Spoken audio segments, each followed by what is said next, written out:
Assalamualaikum warahmatullahi wabarakatuh. Selamat pagi anak-anak.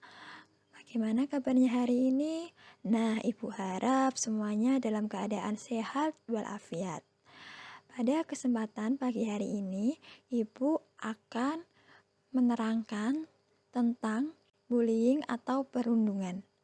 Nah, pasti anak-anak sendiri sudah merasa tidak asing dengan pembulian atau perundungan. Nah, untuk lebih lanjutnya, agar anak-anak lebih paham apa itu pembulian dan atau perundungan, bisa kita saksikan dan perhatikan ya. Apa itu bullying? Nah, bullying adalah suatu perilaku yang dilakukan oleh individu atau sekelompok dalam mengganggu bahkan mengancam keselamatan dan kesehatan seseorang secara fisik maupun psikologis, mengancam properti, reputasi, atau penerimaan sosial seseorang yang dilakukan secara berulang dan terus-menerus. Yaitu ada berbagai jenis-jenis pembulian, yaitu diantaranya yang pertama, bullying secara verbal. Bullying secara verbal ini berupa julukan nama, celaan, fitnah, kritikan kejam, penghinaan, dan pernyataan-pernyataan yang itu meneror atau surat-surat intimidasi yang dimana bentuk verbal ini merupakan salah satu jenis yang paling mudah dilakukan. Dan bullying bentuk verbal ini bisa menjadi awal dari perilaku bullying yang lainnya, serta dapat menjadi langkah pertama menuju pada kekerasan yang lebih lanjut. Yang kedua yaitu bullying secara fisik. Di bullying secara fisik ini seperti memukul, menendang, menampar, mencekik, mencakar, dan menghancurkan barang-barang milik orang yang ditindas tersebut. Jenis bullying ini yang paling tampak dan mudah untuk diidentifikasi. Namun, kejadian bullying secara fisik tidak sebanyak bullying dalam bentuk lain. Nah, remaja yang secara teratur melakukan bullying dalam bentuk fisik ini kerap merupakan remaja yang paling bermasalah. Oke, selanjutnya yaitu yang ketiga, yaitu bullying secara sosial, di mana di sini itu ada pelemahan harga diri korban secara sistematis melalui sebuah pengucilan, penghindaran. Nah, perilaku ini dapat mencakup sikap-sikap yang tersembunyi seperti lirikan mata, belaan nafas, cibiran, lalu tawa mengejek. Nah, bullying dalam bentuk ini itu cenderung perilaku bullying yang paling sulit diidentifikasi dari luar. Yang terakhir yaitu bullying cyber atau bullying elektronik.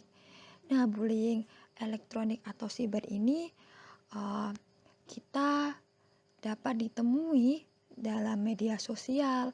Nah, karena dalam bullying cyber ini itu seseorang melakukan sebuah pembullying seperti meneror atau mengatakan kata-kata yang buruk itu melalui handphone, komputer, chatting, dan lain sebagainya. Nah, dan bullying cyber ini itu paling sering kita temui. Apalagi pada era digital ini yang semuanya itu banyak menggunakan media sosial. Nah, seperti contohnya saat seseorang memposting fotonya di Instagram, lalu ada yang berkomentar seperti, kamu kok sekarang terlihat gemuk, atau ada komentar lain seperti mukamu berjerawat ya. Nah, seperti itu yang dilakukan melalui media sosial itu merupakan sebuah bullying elektronik. dan itu tentunya paling mudah dilakukan ya. Maka dari itu kita harus lebih bijak dalam menggunakan media sosial. Yaitu sebab munculnya perilaku bullying. Yang pertama yaitu bullying terjadi karena tradisi turun-temurun. Nah, ini tuh contohnya seperti masa orientasi siswa di mana senior ini berperilaku tidak baik kepada juniornya. Dan ini itu dilakukan terus-menerus ya, dan sehingga pada tahun berikutnya menjadi suatu kebiasaan. Nah, selanjutnya yaitu kecewa karena orang lain tidak berperilaku sesuai yang diharapkan. Nah, ini itu seperti pembuli ini itu dulu pernah mengharapkan si B atau korban ini itu bersikap yang sesuai yang diinginkan oleh pembuli, seperti mungkin dia itu ingin si B korban ini itu dulu akrab atau dekat dengan A, tetapi kenyataannya si B ini itu seperti acuh kepada A, sehingga A ini merasa kecewa karena perilaku B ini itu tidak sesuai dengan harapan A, sehingga hal ini memunculkan perilaku bullying dari A. Selanjutnya yaitu perasaan ingin menunjukkan kekuasaan. Nah, tak jarang seseorang pembuli ini itu dia itu merasa dirinya itu paling hebat. Dia menginginkan semua orang itu patuh terhadapnya. Nah, maka dari itu dengan melakukan pembuli itu dia akan merasa superior atau merasa dia itu memiliki kekuatan yang lebih dibandingkan dengan teman-teman yang lain, sehingga dia itu merasa ingin teman-teman yang lain itu ketakutan kepada pembuli ini, dan dia ingin menjadi seseorang yang berkuasa. Selanjutnya yaitu dorongan untuk mendapatkan kepuasan. Nah, bisa jadi seorang pembuli ini itu dia sebenarnya memiliki permasalahan seperti kurang perhatian dari orang tua, dan dia itu seperti itu dia itu ingin mendapatkan sebuah kepuasan atau mendapatkan sebuah kesenangan. Nah, tapi dia itu caranya salah, seperti akhirnya dia membuli orang lain. Yang diharapkan dari membuli itu dia mendapatkan sebuah kepuasan. Yang selanjutnya yaitu dampak bullying.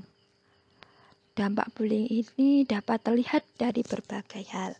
Seperti yang pertama yaitu terganggunya fisik. Terganggunya fisik ini kita dapat lihat dari seseorang ini terlihat terluka, cedera, atau bagian tubuh-tubuh itu terlihat lebam. Nah, hal ini itu menyebabkan seseorang merasa tidak nyaman ya teman-teman. Selanjutnya yaitu tertekan psikisnya, seperti perasaan takut, perasaan depresi, terus dia itu merasa cemas, tidak nyaman, resah, dan segala lain dari gejala tekanan psikis lainnya. Selanjutnya yaitu terganggunya prestasi belajar. Nah, seseorang yang dia itu mendapatkan perundungan, dia akan kesulitan dalam berkonsentrasi belajar, yang menyebabkan nilainya mungkin jelek, dan juga terkadang lupa mengerjakan tugas atau menurunnya ranking. Yang selanjutnya yaitu cara mencegah bullying. Cara mencegah bullying ini dapat dilakukan seperti dengan menjalin pertemanan dengan banyak orang. Nah, jika kita itu mampu berteman dengan banyak orang, nah nantinya orang-orang ini itu akan membantu kita, dan juga seseorang yang akan membuli kita itu merasa dia itu takut untuk membuli kita karena kita itu memiliki banyak teman. Selanjutnya yaitu tumbuhkan rasa percaya diri. Nah, seseorang yang memiliki rasa percaya diri akan membuat orang yang akan membuli itu berpikir lagi, karena orang yang percaya diri ini tidak mudah dikoyahkan dan tidak mudah diganggu oleh para pembuli, sehingga pembuli yang ini tidak berani untuk mengganggu seseorang yang memiliki rasa percaya diri yang tinggi. Selanjutnya yaitu tidak terpancing untuk melawan. Nah, saat orang membuli kita, itu kita kalau bisa mengabaikan orang tersebut. Jangan sampai kita terpancing untuk melawannya. Yang selanjutnya yaitu cara menghadapi bullying. Nah, jika kita sebagai korban maupun saksi, jangan ragu dan jangan takut untuk melaporkan pembuli ini kepada guru, pihak berwajib. Nah, agar kasus pembullying ini tidak terjadi terus-menerus dan dapat kita cegah, kita atasi dengan lebih baik. Yang terakhir yaitu ini pesan untuk kita semua ya, jangan menjadi pengganggu, jadilah teman. Sekian dari saya. Terima kasih kepada anak-anak semua yang telah memperhatikan. Nah, Ibu harap semuanya dapat paham dan kita semua dapat terhindar dari kasus bullying dan kita tidak menjadi orang yang membuli.